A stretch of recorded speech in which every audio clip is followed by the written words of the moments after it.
수요가 지금 자연적인 증가분이 아니고 시장의 논리를 벗어난 데이터가 지금 말씀하신 것보다 훨씬 심각합니다, 사실. 근데 지금 10% 넘었습니다. 부동산 PB. 네. 그 지난 얘기죠, 올라갔다는 거.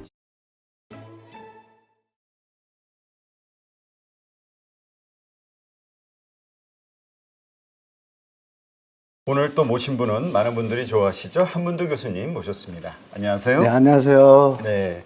일단 어떤 분은 이제 우리 한문도 교수님이 하락론자 아니냐 이렇게 얘기하시는데 사실은 이제 정상화론자라고 예, 많은 분들이 더 인정을 하시는 것 같아요. 맞습니다. 예. 네.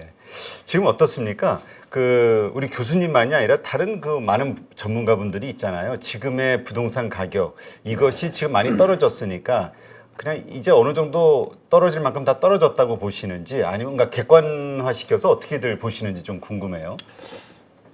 일단 저 말고도 하락을 조정 온다고 얘기하시는 분이 몇 분 계신데 그분들은 저하고 의견이 다 공통적이죠. 또 어떤 분은 저보다 더 심하게 저는 요새 와서 이제 요 일시적 반등 이후에 추가 조정 하락이 있을 것이다라고 말씀을 드리는데 어떤 분들은 저보다 또 더 강하게 얘기하세요. 그리고 이제 상승론자분들은 지금 바닥이다라고 계속 얘기하는데 힘이 없죠.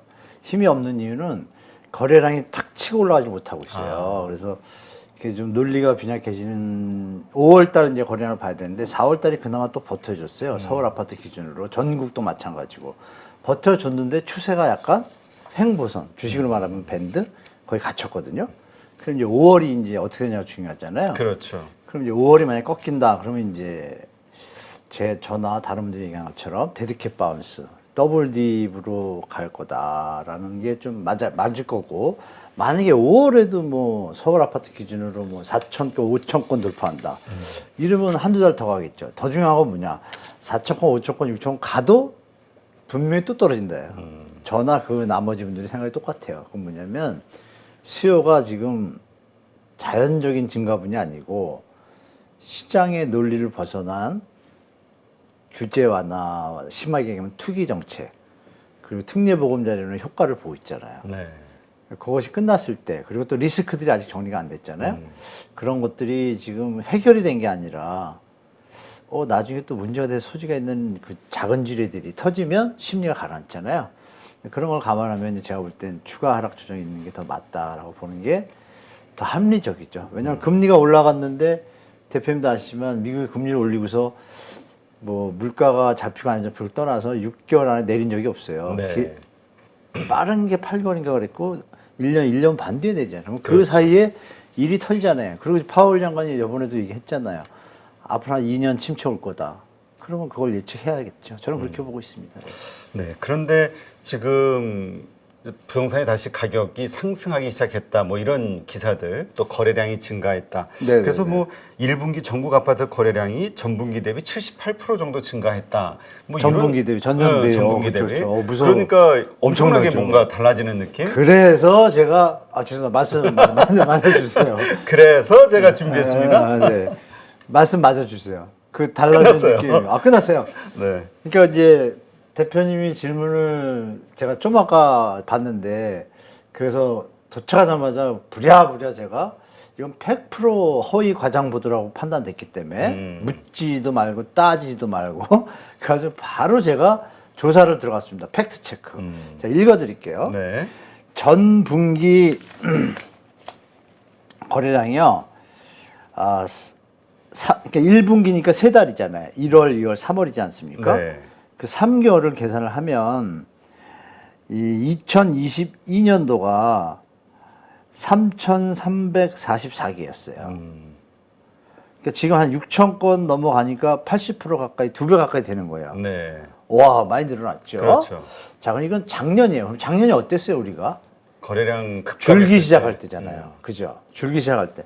1,000건, 뭐 1,400건 줄기 시작할 때요. 그리고 하반기로 와가지고 막 500건도 있었잖아요. 네. 자, 그러면 이제 딴 해도 봐야겠죠, 우리가. 작년에 좀 거래량이 고점이라서 사람들이 안 살 때니까. 그러니까 거래량이 줄은 걸 갖다 비교하면 맞아요, 이 기사는. 그러면 기자라면 항상 제가 말씀드리잖아요. 부동산 팩트는 시계열에서 비교를 해줘야지 정확하게 판단한다. 네. 자, 그럼 제가 읽어드릴게요. 우리 시청자분 판단해 보십시오. 2016년도부터 말씀드릴게요. 지금 제가 뭐라 그랬어요? 6,800개 했다고 그랬잖아요. 네. 2023년이 이게 이제 전년 동기 대비해서는 78%, 80% 오른 거예요. 2016년도 발표하겠습니다. 그래서 덕분에 막 제가 계산해 온 겁니다. 22,200개. 자, 반토막도 안 되죠. 2017년도 18,800개. 그냥 반토막 수준이죠. 반토막이 뭐예요? 3분의 1이죠. 6,000개니까. 그죠? 2018년도 31,126개. 아, 엄청나네요. 네, 뭐 말이 필요 없습니다. 2020년도 19,128개. 2021년도 되니까 조금 이제 가격이 올라가니까 줄기 시작해요. 이때가 몇 개냐? 14,308개. 근데 지금 몇 개라 했죠? 6,800개라 했죠. 더 뭐 얘기할 필요 있나요, 제가? 우리 시청자분 아시겠죠? 이런 기사를 쓰는 기자분은 제가 볼 때 데스크에서도 한번 더 교육을 시켜야 되고, 모르죠? 또 데스크에서 카트한지 모르겠지만 기자분이 인간적으로 이런 기사를 쓰시면 안 되죠. 왜? 지금 청년들이 전세 살기로 죽어나가고 있는데 그 극단의 슬픈 일을 당하고 계신데 이런 기사 써야겠습니까? 같은 인간으로서? 인간이 그러면 안 되죠. 인간답게 또 기자분들은 인간에서 더 지식을 쌓고 또 공정과 패는 뭐 이런 거죠. 패는 강하다.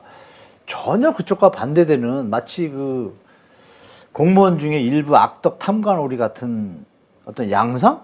이런 기사를 쓰면 안 된다고 봐요. 그러니까 이런 기사가 좀 가끔 나오잖아요. 그러니까 제가 오늘 팩트체크 했으니까 우리 또 815 시청자분들이 여기저기 가서 댓글을 막 쏴주시는 거예요. 야, 딱 하나 말씀드릴게요.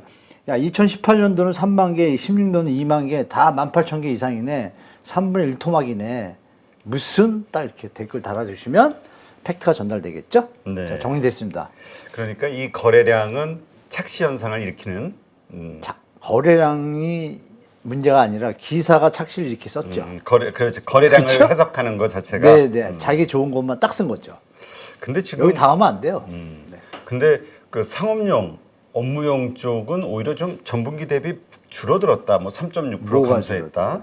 그 상업용 빌딩, 거래량이요? 빌딩. 예. 조금 아니라 많이 줄었는데요. 그러니까 3.6%면은 그게 큰 것 같지는 않은데. 그게 이제 부동산원 자료인 거예요. 자료가 여러 군데 나오거든요. 부동산원 자료도 있고 또 114에서 자료가 나오고요. KB에도 나오고 서울 부동산 봐요? 다 다르죠. 데이터가. 그리고 정확한 것은 이제 우리나라에서 신형 그 부동산 컨설팅 회사가 있어요. 거기가 좀 데이터가 좋아요. 프라임급부터 해가지고 오피스별로 다 하고 또 몇몇 외국계 회사가 있습니다. 뭐 나이트 프랭크라든지 이런 데서 보고서가 나와요. 네. 보면 리테일 시장이라고 그러죠. 상업용이라고 그러면 리테일 시장이라고 그러죠. 주거용을 뺀 비주거용이죠. 쉽게 말하면. 그러면 데이터가 지금 말씀하신 것보다 훨씬 심각합니다. 사실. 상업용 빌딩 중에 이제 단위별로 있잖아요. 보통 이제 규모로 나누거든요. 저희 컨설팅 업체나 전문 업체들은 몇만 제곱 규모로 좀 나누는데 그 나눌 때 뭐 10,000제곱, 20,000제곱 이렇게 할 거 아닙니까? 그럼 10,000제곱 이하는 거래량이 반토막도 더 났습니다.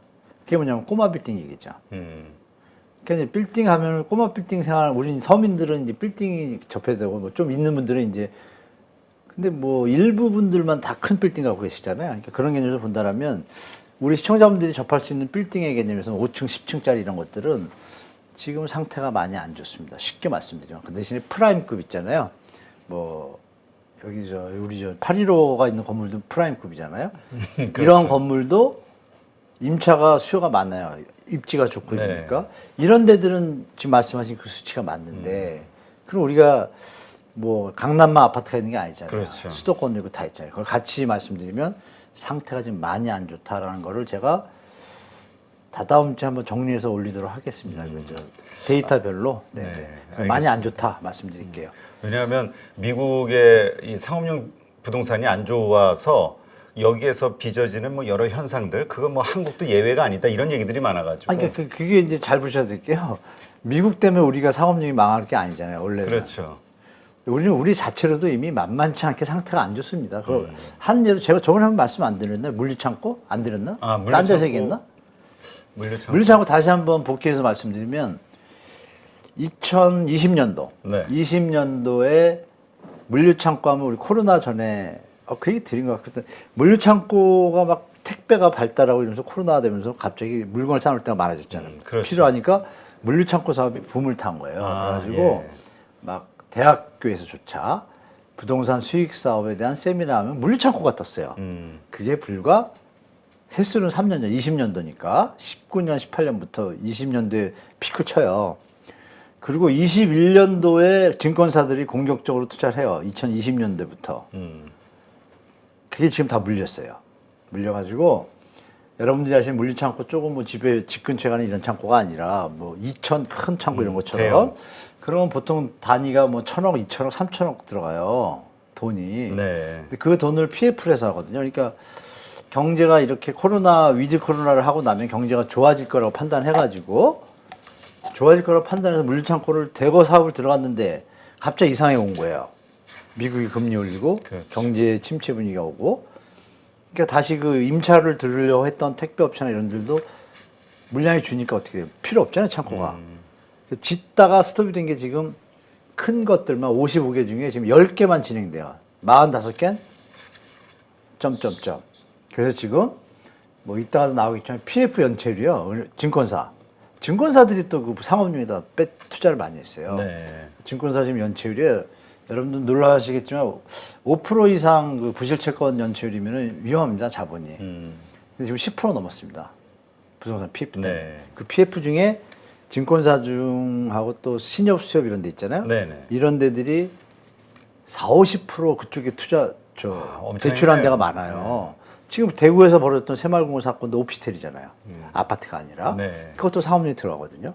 그거 박살났잖아요. 그러니까 이런 부분들이 지금 뉴스에는 많이 안 나는데 여러분들 그 땡땡땡 신용평가사가 있어요. 거기 들어가시면 여러 개 포털이 있는데 그 중에 리서치만 담은 데가 있어요. 거기 가서 열심히 보시면 제가 말한 게 딱 떠요. 땡땡땡이 뭐예요, 근데? 이름을 얘기하면 또 뭐 걸릴까봐. 뭐 걸릴 게 있나? 없나요? 없죠. 나이스. 나이스 신용평가. 네, 그리고 한국 신용평가도 있고 몇 개 있는데 그 와중에 더 웃기는 건 뭐냐면 또 한국은행에서도 보고서를 내요. 네. 부동산에 대한 걸 가끔 내는데 거기도 나와요. 그래서 저는 세 개를 다 봤거든요. 그러니까 제가 눈이 이제 돌려서 말씀드리잖아요. 만만치 않다, 터질 것 같다, 이렇게 그 소리입니다. 그래서 연체율이 10%인데 그거 뭐 어떻게 감당이 됩니까, 그게? 그러니까 지금 지불 준비율이 8%잖아요. 그렇죠. 근데 증권은 이제 그런 개념은 없지만 뭔가 이상하잖아요. 가지고 있는 돈보다 손해가 큰일 나죠. 좀 그렇습니다. 예. 일단 거래량과 관련해서는 뭐 지금 말씀해 주셨으니까 네, 네, 저희가 팩트로- 또 이해가 됐는데 네. 근데 이제 이런 기사도 오네. 그 서울 지역 그 서울 규제 아니, 지역 대표님 갭 투자하셨어요? 왜 자꾸 그런 쪽으로 질문하세요? 예? 가짜 기사들만 질문하시는 것 같아요. 아니 근데 가짜 기사라고 하기에는 너무 많은 뉴스들이 나오니까 맞아요. 우리 가족분들이 그걸 되게 헷갈리는 거라. 헷갈리죠. 네, 알겠습니다. 그러니까 제가 팩트 체크해드릴게요. 네, 강남 3구하고 용산구 등 서울 네. 규제 지역의 아파트 값이 일제 상승하고 있다. 그건 과거형이죠. 근데 이제 이게 어제 나온 뉴스들이 제가 진짜 땡땡땡입니다. 제가 자꾸 감정이 쌓이네요. 여기 8.15만 오면 감정 노출돼서 큰일 났어요. 대표님이 편하게 대주셔가지고 참 큰일 났네 이거. 제가 이거 하나 보여드릴게요, 여러분. 그림 보시면 이게 송파구니까 잠실 엘스 엘리트, 엘스 리센치 트리지움 뭐 기본으로 치는데 보시면 그림이 어때요, 여러분? 저 맨 왼쪽이 최고점입니다. 27억 국평 쭉 내려오다가 보시면 밑에 1월 달이 있잖아요. 네. 이게 쭉 오다가 저점이죠. 네. 근데 여기서 이제 대책이 나오고 특례 나오면서 바람 타니까 이제 올라가기 시작하잖아요. 이렇게 쭉. 올라가다 여기서 보시면 이 텀이 거래가 없는 거예요. 이 점이 거래고. 아. 요즘에 거래가 몰렸잖아요. 네. 막 초반에 1월 초부터 2월 초까지. 근데 약간 뜸해졌죠. 버티고 가. 사람들이 들 사다가 이거는 예외예요. 이건 직거래예요. 그래서 이건 좀 빼고. 근데 그럼 이 선을 우리가 이어서 볼게요. 이 선이 여기서 올라가는 거 타다가 여기 끝하가 딱 떨어졌죠. 뭐 이거 실거래예요. 거래가 없으면서 꺾였잖아요. 네. 중요한 건 요거는 헬리오시티예요. 자, 헬리오시티도 어때요, 여러분? 이건 9,000세대짜리인데 보시면 여기 꺾였죠. 이거 어제 5월 10일 날 나온 거예요. 2023도 5월 아, 꺾이기 시작했어요. 둘 다 이게 많이 찾는 거예요. 송파구에서. 네. 그럼 송파구는 얘기됐죠. 그렇죠. 그 지난 얘기죠. 올라갔다는 거. 지난 얘기죠. 근데 오늘 기사를 내면 어떻게 해요? 오늘 기사를 내려면 엊그제 이거 10일 날 계약된 거예요. 10일하고 6일 날. 6일 날 10일 날 다시 떨어졌다 써야 돼요? 안 써야 돼요? 올라왔다가 다시 내려오고 떨어지고 있는데 더 혼조세를 보이고 지켜봐야겠다. 이렇게 해야겠죠. 또 팩트 체크 됐죠? 네. 뭐 길게 안 하고 우리가 바닷물을 마셔봐야 짠 건 아니니까 그림만 보셔도 아시겠죠? 또 나오면 뭐 명쾌한 설명에 가까운 거야? 아니면 미흡한가요? 미흡하면 제가 말씀을 좀 더 드리고 대표님이 이해하시면 우리 가족분들도 이해하실 아니 거고. 뭐 저야 뭐 봐도 그 네. 말씀 이해하는데 네네. 혹시나 왜냐하면 진짜 이거 가지고 이 저울질 하시는 분들 입장에서는 긴가민가 이게 좀 더 강한 확신이 좀 필요하단 말이죠. 그러니까 힘이 보시면 이걸 주식 그래프라 그러면 또 대표님이 전문이니까 설명해 주세요. 주식 그래프 이 고점이에요. 네. 27억. 추세가 무너졌군요. 아, 네. 추세가 치고 못 올라가죠. 저도 네. 그렇게 보는 겁니다. 그래서 저항선이 강하군요. 하여간 여러분이 보시는 것처럼 뭔가 모르지만 여기도 한번 봐주세요. 여기 올라갔다가 내려오잖아요. 여기도 올라가려고 애쓰다가 내려오잖아요. 그죠? 뭔가 그림이 그런 모습이잖아요. 근데 이번에는 여러분들이 아신 것처럼 대책이 많이 나왔잖아요. 그래서 좀 힘을 받았는데 더 못 가면 조금 이상하죠. 그래서 이거는 우리 시청자분들이 잘 판단하시고 제가 볼 때 그 기사도 완벽한 기사는 못 된다. 그러니까 저렇게 반등이 일어났던 것도 정부의 정책 때문인데 그렇죠. 그 정책의 효과가 끝나가고 있다. 반감되고 있는 게 보이죠. 그래서 이게 몇 개 더 봐야겠지만 근데 앞에 것도 거래가 그렇게 많이 된 게 아닌 게 아까 1월, 2월에는 많이 거래가 됐다가 네. 3월, 4월 되면서 거래가 좀 줄었어요. 줄었는데 꺾인 게 나왔다. 그러면 여러분 주식시장에서 제가 알기로 기본적으로 거래량이 감소하면서 하락이다 그러면 그게 다시 올라가기 쉽지 않잖아요. 그죠? 예, 저는 우리가 그렇게 봐요. 이 팩트 체크를 우리 교수님하고 하다 보니까 자꾸 이 언론을 못 믿게 되네요. 아, 못 믿는 게 아니라 팩트 체크만 하면 되죠. 그렇죠. 네, 네. 근데 이 뭐 어떤 기사도 있냐면은 4월 가계 대출이 증가하고 있다. 네. 부동산 쪽에 구매가 늘어나면서 그쵸. 그래서 이게 또 부동산 회복이 되는 어떤 하나의 또 시그널 아니냐 이렇게 이해하시는 분들 가계 대출이 어떻게 늘어나서요? 네. 아이 참. 여러분 돌려막기 아시잖아요. 돌려막기로 느는 것 플러스 특례보금자리론이 40조가 풀렸잖아요. 네. 그럼 우리 보통 한 달에 1조, 2조, 3조, 4조 이렇게 늘거든요. 40조면 한 달에 5조, 6조씩 늘어도 8달 가야 돼요. 그 당연히 대출이 늘어나죠. 그거를 왜 빼고 얘기를 해요? 그러니까 그게 그 대출이 늘어나서 부동산 가격이 오른다? 올랐잖아요, 조금. 그 대출이 중요한 건 이거죠. 이게 그 소득 능력을 보고 해준 대출이 아니잖아요. 주택 경착륙 막으려고 한 거잖아요, 인위적으로. 네. 나쁘게 얘기하면 2030들 마지막도 제가 볼 때는 정부가 펌핑해가지고 비싼 값에 집 사게 한 거잖아요. 만약에 이게 없었으면 어떻게 될까요, 여러분? 그냥 계속 또 하락세가 계속 이어지네. 하락하다가 너무 바닥이면 횡보하겠죠. 올려놓으니까 여기 얼떨결에 따라간 분들이 만약에 두 가지 시나리오가 있잖아요. 말대로 이 정도로 가면 다행인데 내려갔다. 그럼 이거 젊은이들을 제가 눈이 얘기잖아요. 파월 아저씨가 우리 아버지 같다고. 파월 장관이 뭐라 해요? 사지 마라 그랬잖아요, 젊은이들. 그분이 바본가요? 아니잖아요. 더 중요한 건 IMF하고 OECD하고 다 경고했어요. 우리가 지금 하는 식으로 버틸려고 하지 마라. 나중에 더 터진다 그랬어요. 그래서 제가 추가 조정이 있을 거다라고 말씀드린 거죠.